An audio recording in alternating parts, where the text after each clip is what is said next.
Hello everyone, कैसे हैं आप सब लोग। उम्मीद करता हूं कि आप अच्छे होंगे।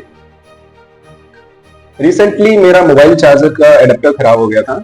तो ये देखिए, मोबाइल चार्ज का एडेप्टर है। मैंने सोचा क्यों ना इसको ओपन करके देखा जाए कि इसके अंदर क्या क्या चीजें अवेलेबल होती है। तो चलिए देखते हैं इसके अंदर क्या मिलता है हमें। हमने यूएसबी चार्जर को ओपन कर लिया है। चलिए अब इसके अंदर देखते हैं क्या क्या चीज अवेलेबल है। तो ये जो सामने आपको दिख रहा है वो हम सबको पता ही है कि चार्जिंग प्लग्स होते हैं। और उसके बाद अगर मैं इसके अंदर के सर्किट को देखूंगा तो इसमें आपको बहुत सारी चीजें देखने को मिलेगी। इसमें अगर मैं यहां पर देखूं, एक यहां पर ये जो आप ब्लैक शीट देख पा रहे हैं इसको बोलते हैं पीसीबी। यहां पर कुछ कंपोनेंट्स है जो आप देख पा रहे होंगे। जैसे फॉर एग्जांपल आप अगर इसको देखेंगे सही से तो आगे जो आपको दिख रहा है ये होता है यूएसबी कनेक्टर, जिससे हमारा जो चार्जिंग केबल है वो यहाँ पर इंसर्ट होता है और जिससे आगे वाला चार्जिंग केबल का पार्ट स्टार्ट होता है, जिससे हम मोबाइल कनेक्ट कर सकते हैं। और यहाँ पर आपको बहुत सी बाकी चीजें भी दिखाई दे रही होगी। इनके अलग अलग फंक्शंस होते हैं और इनको हम वन बाय वन समझेंगे फिजिक्स की लैंग्वेज में। जैसे सबसे इंपॉर्टेंट यहाँ पर एक चीज जो देखने को मिलती है वो होता है स्टेप डाउन ट्रांसफॉर्मर। अब स्टेप डाउन ट्रांसफॉर्मर क्या होता है? ये जो पार्ट आपको दिख रहा है यहाँ पर, ये है स्टेप डाउन ट्रांसफॉर्मर। इसका काम क्या है स्टेप डाउन ट्रांसफॉर्मर का?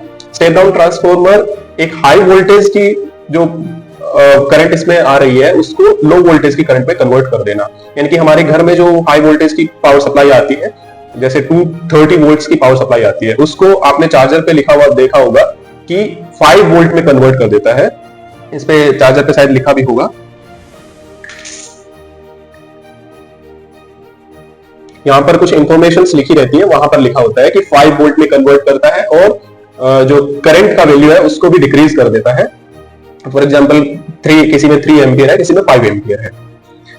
और इसके साथ ही यहाँ पर एक चीज और दिख रही है, ये आपको जो कॉर्नर में दिख रहा है ये है फ्यूजिबल रेजिस्टर। ये जो चीज आपको दिख रही है, और साथ में यहाँ पर एक लगा है कैपेसिटर, जिसको हम बोलते हैं इनपुट फिल्टर कैपेसिटर। अब इनपुट फिल्टर कैपेसिटर का काम क्या होता है कि वो हमारे पास जो एसी पल्स आ रहा है, यानी कि एसी सिग्नल जो आ रहा है उसको डीसी में कन्वर्ट कर देना है। उसमें जो जो पल्सेस हैं, एसी सिग्नल में पल्सेस होती हैं, उसको डीसी में कन्वर्ट करना होता है। तो ये इनपुट फिल्टर उसको डीसी में कन्वर्ट करता है। इसके साथ ही इसमें जो बाकी कैपेसिटर्स लगे होते हैं उनका अलग अलग काम होता है। इसमें कुछ छोटे छोटे पार्ट्स हैं जो विजिबल भी नहीं होंगे आपको। उनमें ब्रिज रेक्टिफायर्स लगे हैं, हम डायोड की हेल्प से बनाते हैं। और यहाँ पर बहुत से कैपेसिटर्स भी लगे हैं जिनका काम होता है हमें एक स्मूथ सिग्नल प्रोवाइड करवाना। मेन जो चीज हम देखना चाहते थे वो था यहाँ पर step down transformer. Step down transformer एक चीज आप देखिए, यहाँ पर ये एक बहुत ही की कंपोनेंट होता है स्टेप डाउन ट्रांसफॉर्मर। अब स्टेप डाउन ट्रांसफॉर्मर में ये यहाँ पर आपको सही से इसमें कॉइल्स दिख नहीं रही होगी, क्योंकि कॉइल्स को हम इंसुलेट कर देते हैं यहाँ पे, ताकि यहाँ पर फ्लक्स लीकेज ना हो। अब इसके ऊपर जो टेप लगी है मैं उसको अलग कर देता हूँ ताकि आपको उसमें और अच्छे से दिखेगा कि एक्चुअल में ट्रांसफॉर्मर होता कैसा है। इसके अंदर है हमारे पास कोइल्स। अब इस कोइल्स में जैसे हम स्टेप डाउन ट्रांसफॉर्मर पढ़ते हैं कि यहाँ पर नंबर ऑफ कोइल्स में डिफरेंस होता है। यहाँ पर जो सेकेंडरी कोइल्स होती है उनका नंबर कम होता है as compare to primary coils, क्योंकि हमें यहाँ पे कम वोल्टेज में कन्वर्ट करना होता है उसको। तो वो एक यहाँ पर आप देखिए, इसके ऊपर जो कोइल्स रैप्ड है उसमें बहुत कम नंबर ऑफ टर्न्स है, और उन टर्न्स को मैं अगर हटाता हूं यहां से तो उसके नीचे जो टर्न्स लगे होंगे वो काफी ज्यादा है। इसके नीचे वाली कोइल, इसके नीचे जो टर्न्स है उसके नीचे जो कोइल लगी है उसके नंबर ऑफ टर्न्स ज्यादा है। So that is primary coil, और इसके ऊपर वाला जो है वो सेकेंडरी कोइल।